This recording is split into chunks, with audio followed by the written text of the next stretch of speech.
Welcome back to Nick Lenz's Comic Corner, Classic Last Known Classics. This is episode number 2331 and Doubleshot number 2225. I actually did this video already, but I actually deleted it before I got a chance to upload it. So, yeah, I'm going to basically kind of reveal some stuff basically about these two books that I may have talked about before, but here we go. First up we have is Incredible Hulk Volume 5, and now the Wolverine. Yep, this is Epic Collection Volume 7. This collected issues 179 and 200 along with the 5th annual. Issues written by Len Wein with Chris Claremont, artwork by Herb Temple and Sal Bushman. The front cover art you saw there, that was John Romita Sr. and Rich Buckler. The back cover artwork is Brendan Reichstein. For some strange reason, this app lists Peter David as one of the creators in this book, despite the fact he didn't work on any of the issues in this book. As a matter of fact, he was working on Marvel at this point in time. He didn't work on Marvel until the 80s. And here's your proof. The books were released from September 1974 to June of 1976. Now, in the case of these issues, well, first of which basically is, well, actually it's 179 to 200. It's roughly about 22 issues per se. Yeah, basically the correct amount. First, there was a guy called The Missing Link, and then he goes to Canada the very next issue. Yeah. Where 180, we get a debut of two things. Number one, we get a debut of the Wendigo. Yes, a creature who occasionally fight the Hulk over the years, and also the X-Men. As a matter of fact, there was a storyline about a decade ago. It was like, trying to think, it was almost 10 years ago. I think it was 2014. I think it was. Yeah, 2014. Basically, it was almost 10 years ago, where it was called World War Wendigo. Where basically it's the way the writers wrote it is, it's like basically it's a big humongous event, and involves the X-Men and Alpha Flight teaming up with each other, and there's a Wendigo invasion, and they have to find it off. It's a very good story from Chris Jones and Greg Kyle. Jason Aaron did the opening story arc, but they didn't do. But that came after a standalone issue done by James Henry IV. Yes. Yeah, for some reason that book, despite lasting 15 issues, there were 2 issues not done by the regular writers. They had basically fill-in writers, which I thought was kind of weird. Yes. So yeah, Hulk goes to Canada for a few issues. Yep, he's here from 180 to about 182. Now, this particular 3-parter is basically known for one particular thing. Aside from the debut of the Wendigo, we also have the debut of Wolverine. Yep, in his original costume. Yes, mostly put, I will get to the next part in a minute. Basically, have him, so basically he fights Hulk in the very next issue. And it's basically like Wendigo's eliminated, but they have to kind of easy choose, but they have to fight each other throughout the entirety of issue 181, and then basically like 2 pages into basically 182, he is just gone. Yeah, he is gone. Like, he is written out of the story, and he fights an alien. And then pretty much afterwards, here's the strange thing of Wolverine. Right after this 3-parter, next time we see Wolverine, this is giant-sized X-Men 1, also done by Len Wein. Yep. In 183, he fights Zaz. Yep. There was also a period of time where Glenn Todd was kind of dead. Well, at least they expect he was dead. And basically, him and a spy basically think they're each other. Well, one guy is a person at Glenn Talbot, and Glenn Talbot thinks he's his other guy, but they reveal that a little bit later. That's most about the main storyline from issues 183 about 200, basically identifies between 2 different guys. Yep. After with Zaz, basically where Hulk fights on Shadow in 184. Yep. And 185 basically fights, well, a robot. Basically, Hulk was captured at the end of the previous issue. So here he is in prison, and eventually he does get out. Yeah, no surprise there, because it's the Hulk. Of course he escapes. He fights a giant robot, and then the very next issue, he fights a guy called Devastator, which I believe this is when Devastator got killed off, because he made his debut in issue 184, and he gets killed off roughly 2 issues later. Yep. He's this rogue guy. He's just random guy who just fights, and he dies at the end of the issue. Yep, he dies. And then we have 187. We have the Hulk fighting the son of the Gargoyle, the Gremlin, who actually at one point becomes Titanium Man. Yep, he does. Titanium, isn't he a Hulk? Isn't he an Iron Man villain? Yes, he is. Yeah, it had been a bit of time since basically that the character of the Gremlin showed up, and he fights him in this very issue. Of course, Nick Fury is also here too, because S.H.I.E.L.D. is in the book. Clay Quartermain actually joins the book at around this period of time. He's here for a very brief period of time, and then basically he leaves.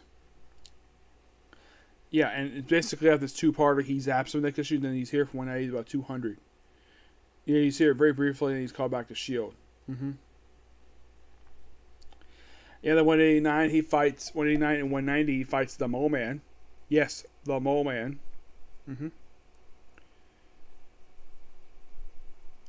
He also ends up fighting this guy called Glorian, who last appeared a while ago.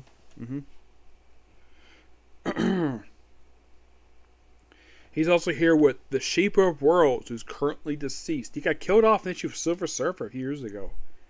Yeah, it was back in 2015 he got killed off. And this lasts for 190. Basically continues when after dealing with the whole thing. We also see the character Drilla here too. If you don't know who Drilla is, Drilla was one of the many girlfriends of the Hulk over the years, who is sadly no longer alive. Yes.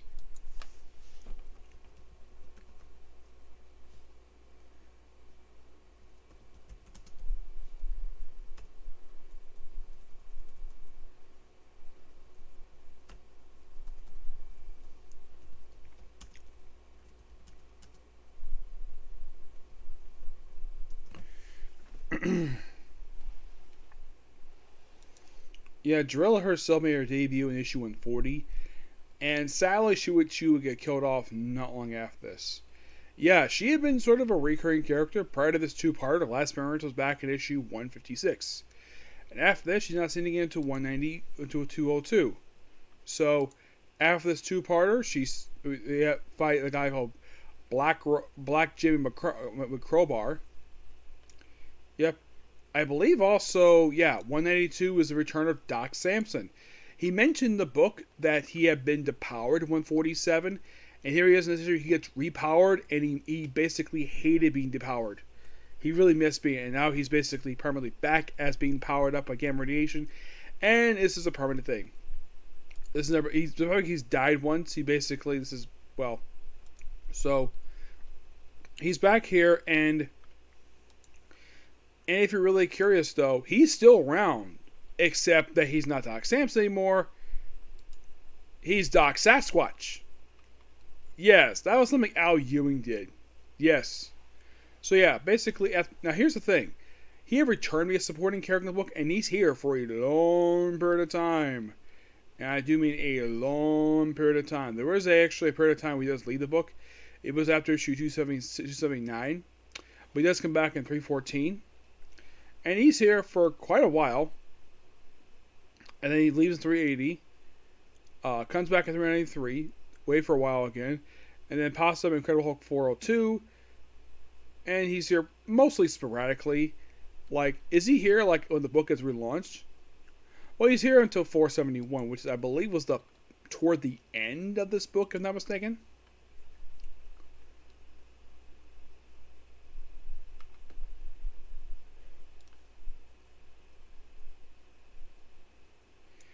Yeah, it was actually the third to last issue of the run. That was his last appearance in his very volume. Yep. And of course, Hulk fights Doc Samson in front of that fights, or basically teams with him. We also returned here of the Abomination. Yes, the Abomination, who was last seen back in Hulk 171. He also fights a character known as the Locust. The Locust, believe it or not, this was actually his first appearance in a decade. Yes, he last fought the X-Men back in issue 24 of the book back in 19. This is basically his first appearance in 9 years. And then after this, he makes one more appearance after this. And this is a shock too. 15 years later, and he's never seen again. No, seriously. He pops up. He makes a total of 4 comic book appearances. Well, he does make one more appearance after this. And Hulk Grand Design Monster. Yes. And that's the last to see of the guy. I'm like, okay, we have Lee Weir in this book, and you bring back a character who is a creation of Roy Thomas? Yes, seriously. And if you're curious, though, the other 2 times basically he would pop up, did Roy Thomas write the book? No. He only wrote this character once. And never again. And of course, Hulk continues to find Abomination. Abomination was gone for a while, and now he's back. At one point, he supposedly dies. But don't worry, he's back. In issue 270, roughly about 5 years, about 7 years later. Yep. And then in 197, he fights the Glob and Man-Thing. Yep. Which leads into at least to 198. Which, by the way, we also see the return of the Collector. He made his last appearance, as mentioned in this book. Editorial note, he made his last appearance back in Avengers 119.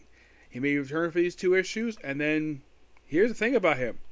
After this 2-parter, he's not seen again. Into Avengers 172, roughly about 3 years later. And they came to the end of Hulk is fighting illusions of people we fought once before, including a version of Groot. Not the Palmer Guardians of the Galaxy, King Groot. He also fights Zemu, which is the first time he's fought him since Defenders number 12. About 5 years prior to this one. And then in 199, he fights Doc Samson again. And then 200 is basically all about Glenn Talbot and basically him having a hallucination about all these other characters. Clay Quartermain himself, he's basically a very popular recurring character. It's like, apparently Lean Ween must have really loved this character. It's like he's Jim Steranko character. He must love this character so much, he made him a supporting character in this very book. And if you're curious, how long does he stay? Well, at the 200, he's absent for a little bit. He is briefly recalled the Shield, a big experience here a lot over the years. Yeah, it's like basically, this is like the book he regularly appears in. Yeah, and that's it for this particular book. This book is absolutely amazing. I give this book roughly a 10 out of 10. Yep. Now, next up, basically we have here is Mighty Morphin, Volume 3, which contains issues 9 through 12. Now, there's some interesting things about these issues. Now, this contains issues 9 through 12, written by Ron Parrott, Dan Moria. Those are like Dan Moria, isn't he the current writer of Batman Superman World's Finest? Yes, he is. He just was prior to that one. The other people in this book are Mark Aurenia, just the issue number 10. Mark Aurenia basically is the artist here. Now, this is basically built to the Arthurian War crossover, which is cross between this book and, of course, Power Rangers. Now, in these issues, basically, the Green Ranger, who is not Tommy, his real name is Matthew Cole. He's an original character of the book, and he becomes a Green Ranger during this period of time. Now, in the show, Tommy does not put on the costume again. This is probably before the events of when Tommy got cloned. I think it's season 3 of the show, which was one-off return of the Dragon Zord. Yes. So Matthew Cole is basically the current Green Ranger, basically appointed by Grace Starling. Yep, he's basically appointed by her as the new Green Ranger. And as of currently in the comics, he's still the Green Ranger, though with a new updated helmet, different one that Tommy used. Yes, and we also reveal basically who Zed really is. Yes. There is his previous Supreme Guard. We have the current Supreme Guard, who's an old friend of Zordon's appearing in the book. And then we have his predecessor, who later turns out to be Lord Zed. I'm not kidding about that. They actually explain how Lord Zed got like this. Yeah, apparently some explosion that he managed to survive. And it turns to this. So, yeah, Zed is an Elorian, which is something they never bring up in the TV series. Nope, never do. This is something original to the comic book. And I would not be surprised, though, because would it be shocking to reveal the fact that Zed, who's alive in the current TV show, was brought back in Dino Fury of all things? Yeah, he brought back in Dino Fury, despite the fact he was purified. And he just was brought as like an early person before when he was pure evil. And he was a lot bulkier there for some reason. And also, his original actor is no longer playing him. He's out since passed. I think both his suit actor and his one did his voice. I believe both have since passed away, because I heard something that apparently the current guy who voices Zed is the same guy who does Venchix. Yep, same guy. Now, throughout these issues, Now, Grace herself. Now, Billy is building something in this book. Also, Billy has sort of been not exactly excommunicated. He's basically estranged from not the Rangers per se, just from Zordon. And the end of the book, basically, he does try to reconcile him. And of course, I think Zordon is appreciating the fact he's trying to apologize for basically trying to bury the hatch between them. Then he has to basically tell him, go hide, because the Elorians are showing up, because it turns out the Elorians were conquerors. And Zordon didn't know anything about this. And the book ends with his tube being destroyed. Yep, the famous tube he had in the TV show. Yep. This book is fantastic. Love it. Give the book a 10 out of 10. Okay? So yeah, that's a particular view. Next up is going to be more comic corners. I decided to watch any One Piece today because I had a lot of comic corners to get through. Let's continue them, okay? Okay, next video. Bye.